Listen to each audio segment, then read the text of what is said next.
March 17th మా cinema ఫలానా అబ్బాయి ఫలానా అమ్మాయి starring Shaurya and Malvika. Shaurya poster చూపిస్తున్నాను, మాల్వికని పక్కన చూపిస్తున్నాను. సో రిలీజ్ అవుతుంది. So I'm really excited. బంగారం వన్ క్వశ్చన్ అడగనా? బంగారం అడగండి.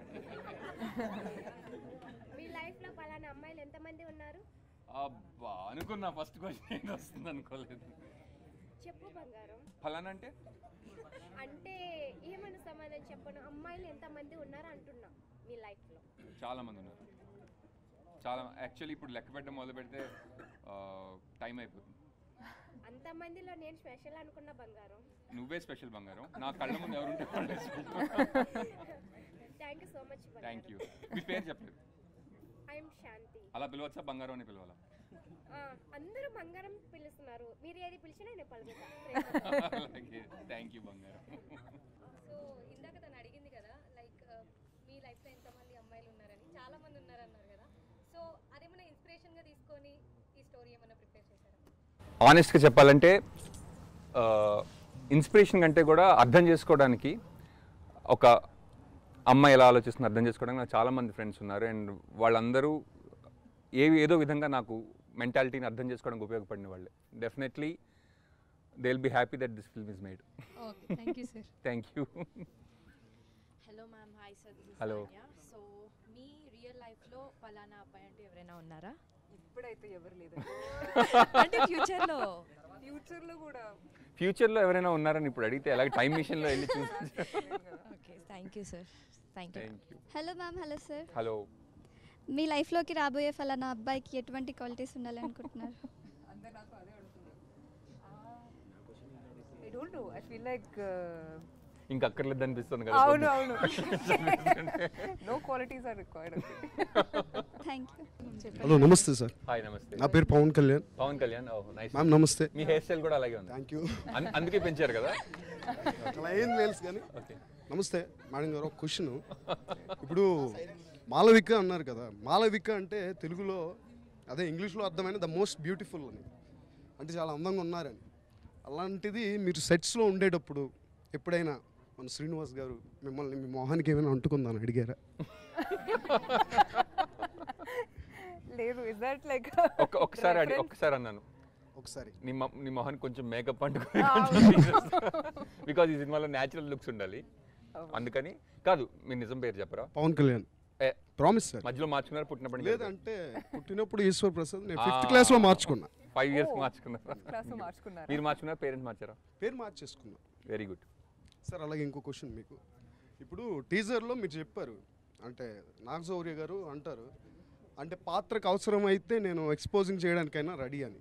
అలాంటి అవసరం ఏమైనా హీరోయిన్ పాత్ర కోసం వస్తేనే మీరు ఆ డైలాగ్ పెట్టారా? లేదు, ఆ పాత్ర నా రియల్ లైఫ్లో ఒకసారి వచ్చింది.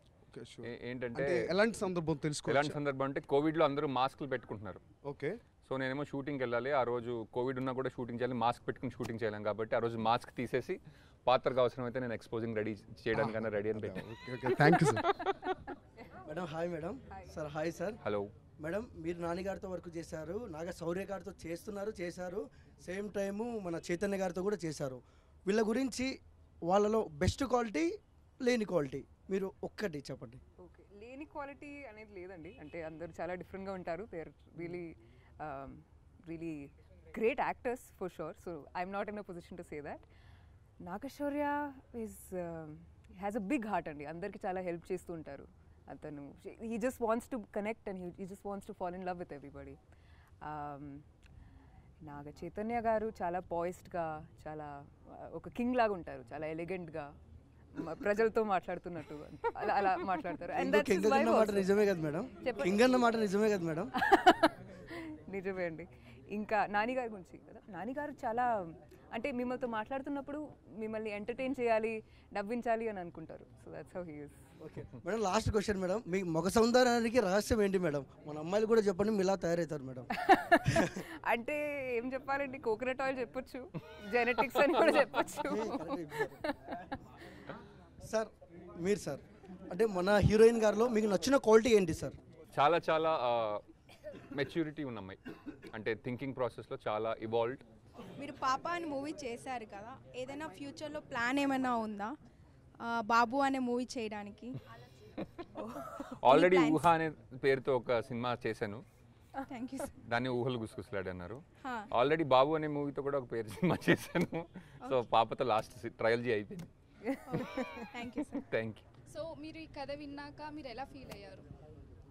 నేను ఈ కథ విన్నాక ఎలా ఫీల్ అయినా, మీరు చెప్పండి first. ఇది రాసింది నేనేనా అనిపించింది.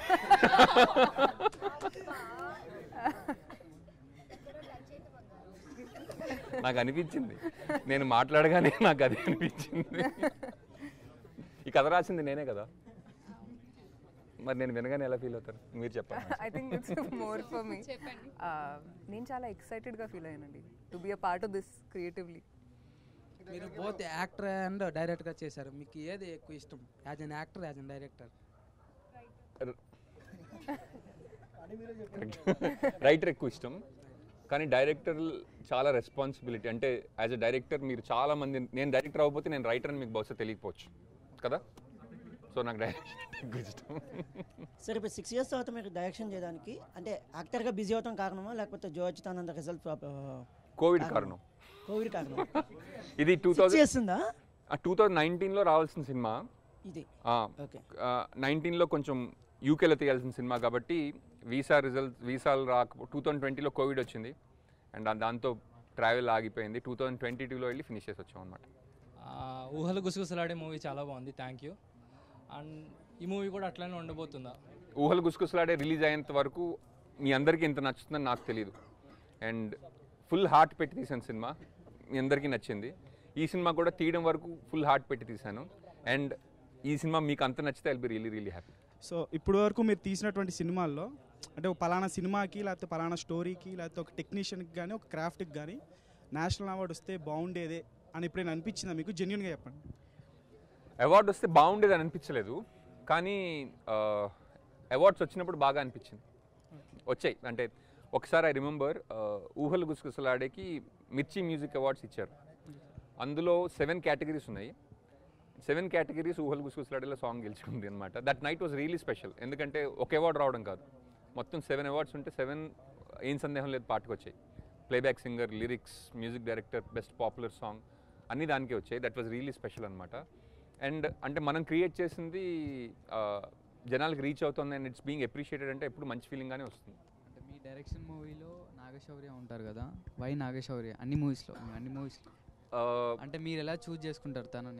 నేను ఫస్ట్ సినిమా రాసినప్పుడు నాకు ఒక యాక్టర్ కావాలనుకున్నాను అండ్ నేను చాలా ఇష్టంతో రాసిన సినిమా అది. అంటే లైక్ అది మంచి యాక్టర్ దొరికితే కానీ అందులో ఉన్న చామ్ కానీ కామెడీ కానీ డెలివర్ అవ్వాలంటే నాకు దాన్ని డెలివర్ చేయగలిగే యాక్టర్ కావాలనుకున్న టైంలో 3-4 months వెతికితే శౌర్య ఆడిషన్ ద్వారా నాకు దొరికారు. అండ్ నేను స్క్రిప్ట్ రాసేటప్పుడు యాక్టర్ కోసం రాయను, బట్ స్క్రిప్ట్ రాసిన తర్వాత ఏ యాక్టర్ అయితే దానికి డెలివర్ చేయగలరని వెతికినప్పుడు నాకు శౌర్య కరెక్ట్ అనిపించారు అనమాట. అండ్ మీ సక్సెస్ సీక్రెట్ ఏంటి? అంటే లైక్ మ్యూజిక్ అండ్ మీరు శౌర్య ముగ్గురు ఉంటే అది ఇంకా హిట్ అయిపోతుంది. లైక్ ఊహలులో ఆ సాంగ్ ఒకటి, ఇప్పుడు దీంట్లో ఒక సాంగ్ వచ్చేసింది. కొలాబరేషన్ అండి సక్సెస్. అంటే నాకు తెలిసి 3 years బ్యాక్ 4 years బ్యాక్ నాకు ఒక మంచి ఒక మనిషి ఒక మంచి మాట చెప్పాడు. It's like very very useful to everybody. Gandhi గారు ఈ హోల్ కంట్రీని మొబిలైజ్ చేశారు ఒకప్పుడు.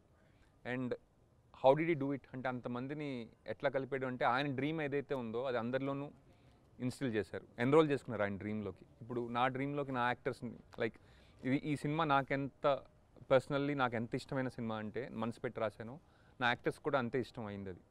అండ్ ఆ విధంగా వాళ్ళు ఆన్ బోర్డ్ వచ్చి దాన్ని వాళ్ళు తీసుకుని లోడ్ అందరూ షేర్ చేసుకుంటారు కదా, అట్లా కొలాబరేషన్లో చేసిన సినిమా.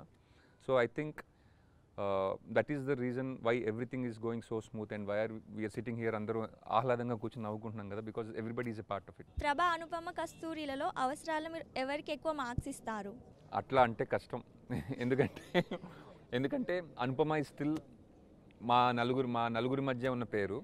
ప్రభావతి జనాల్లోకి వెళ్ళిపోయిన పేరు. అంటే ఇప్పుడు రాశి ఖన్నా గురించి చాలామంది మాట్లాడినప్పుడు ప్రభావతి అంటే మాకు చాలా ఇష్టం అని మాట్లాడుతూ ఉంటారు. So it has become public property.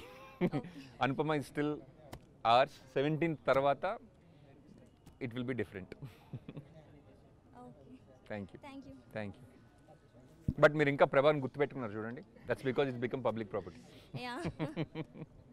Namaste sir. Namaste. Hello. మీరు ఊహలు గుసగుసలాడేలో ఉదయ భాస్కర్ అనే క్యారెక్టర్ చేశారు. అది అంటే కొంచెం నెగిటివ్ షేడ్ ప్లస్ కామెడీ, అంటే జంజాల్ గారి టైప్లో ఉంటుంది క్యారెక్టర్.